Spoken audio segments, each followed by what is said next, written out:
এখানে একটা প্যানিক তৈরি করা অথবা একটা শব্দ করা, তো সঙ্গে সঙ্গে এনসিপি লিডাররা বুঝে ফেলাইলো এটা প্রশাসন করছে। কেমনি বুঝলো? ককটেল যখন শব্দটা হয়েছে ধোঁয়া বেরিয়েছে, ওই ধোঁয়ার মধ্যে লেখা ছিল ইহা প্রশাসন কর্তৃক মানে বিস্ফোরিত হইল, লেখা ছিল না তো। সঙ্গে সঙ্গে সে কেমনি বুঝলো? আবার আরেকটা দেখেন, আমি একটা ভিডিও দেখলাম, এক ভদ্রমহিলা বক্তৃতা দিচ্ছিলেন, বক্তৃতা দেওয়াকালীন শব্দটা হলো, এবং তাদের মধ্যে যেটা একটা শব্দ তো হলো ভাই, ওটা বোমা না গ্রেনেড না ককটেল, এটা তো দূরে শব্দ শুনে তো আপনি বুঝবেন না প্রথমে। তো মানুষের মধ্যে একটা মানে স্বাভাবিক একটা স্বভাবজাত একটা আপনার রিফ্লেকশন থাকবে না, যে আপনার একটা আতঙ্কগ্রস্ত হওয়া। আপনি দেখেন ভিডিওগুলো, কারোর মধ্যে কোনো আতঙ্কের কোনো ছায়া নাই কিন্তু। তার মানে কি তারা কি জানতো এটা এখন ফুটবে?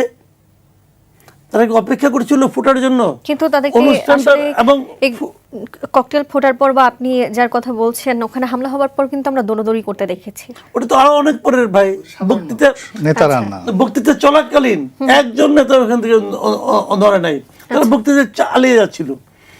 আর যে জিনিসটা আমি বলতে চাচ্ছি যে ওইটা ফুটলো কখন? অনুষ্ঠানটা একদম শেষ পর্যায়ে এসে, কারণ তাদের যা করার বলার সেটা বলা শেষ। এখন আসেন যে ফুটিয়েছে লোকটা দুষ্ট, আমি বুঝে নিলাম। এখন তার সাইকোলজিটা আমরা একটু বোঝার চেষ্টা করি। উনি এটা কেন ফুটিয়েছেন? মিটিংটাকে পণ্ড করার জন্য? তাহলে তো শুরুতেই করতেন, শুরুতে না করে শেষ দিকে সে কী করে করলেন? আচ্ছা, উনি এটা কেন ফুটিয়েছেন? ওদেরকে মারার জন্য? ও তো মঞ্চে ফুটাইতেন। তাহলে মারার জন্যও না, মিটিংটা পণ্ড করার জন্যও না, মিটিংটা সম্পূর্ণ শেষ হওয়ার পরে শেষ মুহূর্তে যে ফুটিয়েছেন, যে ফুটানোর কারণে মিটিংয়ের স্বাভাবিক বক্তৃতা কিন্তু ক্ষতিগ্রস্ত হয় নাই। ওনারা বক্তৃতা দিয়েই শেষ করেছেন। ওনারাও খুব একটা আতঙ্কিত হয় নাই, কারণ ওনারাও বুঝতে পেরেছিলেন এটা ওই যে বাপুরাম সাপুরের যে সাপ, যার দাঁত নাই, শিং নাই, নাক নাই, কান নাই, কাটেও না, ছোটেও না, ওরকম আর কি বোমাটা। সর্বশেষে আজকে সকালে দেখলাম যে এই ঘটনার প্রেক্ষিতে দুইজনকে নাকি আটক করা হয়েছে, এবং দুইজনে নাকি এনসিপির লোক। এটা ওখানকার ওসি বলছে। আরেকটা হলো যে ওই বোমা ঘটনার আগে মঞ্চে কিন্তু মারামারি হয়েছে, ওইগুলো কিন্তু ভিডিও শুনেন না ভাই, আমি একটা কথা বলি। ওই পুকুরে দেখেন আপনার গ্রামের যে পানা পুকুর থাকে, ছোট ছোট পানা থাকে, যে ওটার মধ্যে বড় একটা ঢেল ফেলালেন আপনি, একটা ঢেল দিলে পরে ওই পানাগুলি একটু সরে যায়। ঠিক 2 মিনিটের মধ্যে পানাগুলো আস্তে আস্তে আস্তে আস্তে আস্তে আবার এক হয়ে যায়, বোঝাই যায় না যেখানে কেউ একটা ঢেল দিয়েছে। আমাদের দেশের রাজনীতিতে এনসিপি হলো ওই জিনিস। এখন এনসিপি আলোচনার মাধ্যমে এরকম দু একটা বোমা টোমা ফোটানোর মাধ্যমে আলোচনায় থাকতে চাচ্ছে। তারা বোঝাতে চাচ্ছে যে আমরা এতটাই ক্ষমতাধর যে আমাদের মিটিংয়ে পণ্ড করার জন্য বোমা ফোটাতে হয়, তা না হলে আমাদেরকে থামানো যাচ্ছে না, সরকার থামাতে চাচ্ছে না।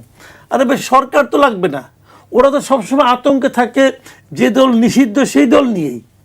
একটা দল তার অস্তিত্ব নাই, তার নেতারা কেউ দেশে নাই, তাদের আতঙ্কে তারা হাত পা কাঁপতে থাকে, যে কেউ তারা গোপালগঞ্জে অনুষ্ঠান বন্ধ করার সাহস পেল না। তারা তো সারা দেশে পদযাত্রা করবে, গোপালগঞ্জ তারা যাচ্ছে না, তো কী কারণে যাচ্ছে না? দলই তো নাই, একটা দলের অস্তিত্ব নাই, তাদের ভয়ে বাঁচে না। আর এখন তারা ব্লেম করেছে কাকে? সরকারকে। সরকারের কাম নাই, এই 6 এমপির দলের পিছনে লাগবে না। সরকারের হলো 213টা, আর এদের হলো 6টা, তাও আবার দানে পাওয়া। জামাতের কোলে ওইটা 6টা পোস্ট পাইছে। এই দল তারে দমন করার জন্য, তাকে মানে বিচ্ছিন্ন করার জন্য, বিক্ষিপ্ত করার জন্য মানে গভর্নমেন্টকে বোমা মারতে হচ্ছে। ভাই এগুলি জানেন কি, মানে আলোচনায় আসা একটা প্রক্রিয়া। আমি মনে করি যে এগুলি অনেক আগে ছিল, এগুলো আজকাল চলে না, মানুষ এগুলো বুঝে ফেলেছে। আমেরিকান এমবেসি একটা অনুষ্ঠান করবে, তোদের এমবেসিতে করতো, আমাদের সংসদ ভবনে কেন? ওই জায়গাটাকে ভাড়া দেয়? আগামীকাল যদি অন্য কোনো একটা দেশ যদি ভারতই কালকে বলে পাকিস্তানকে দিতে পারে, পাকিস্তানকে হয়তো সংসদের ভিতরেও দিতে পারে, আমি জানি না, কিন্তু ভারত যদি কালকে বলে আমি এখানে একটা অনুষ্ঠান করবো, দিবে করতে? দিবে? আমার কাছে তো ভারত আমেরিকা সবই সমান। আমি তো একটা সভরেন কান্ট্রি, আমি ছোট হতে পারি, দরিদ্র হতে পারি, বাড়িটা তো আমার, এই দেশে তো আমার। তো আমার দেশের এটা হলো, এটা আমার দেশের একটা ঐতিহ্য। আমার মানে কি, জাতীয় সংসদ ভবনটা যদি আপনি বাইরে একটা ছবিটা দেখেন, এই ছবি দেখে লোকে বলবে এটি বাংলাদেশ। কেন আমার দেশে তো কিছু কিছু মানে মার্ক আছে যে এটাই হলো গিয়ে আমার মার্ক, যে এটা বাংলাদেশ। জাতীয় স্মৃতিসৌধ যেটা আছে এই ছবিটা দেখলে বলে হ্যাঁ এটা বাংলাদেশ।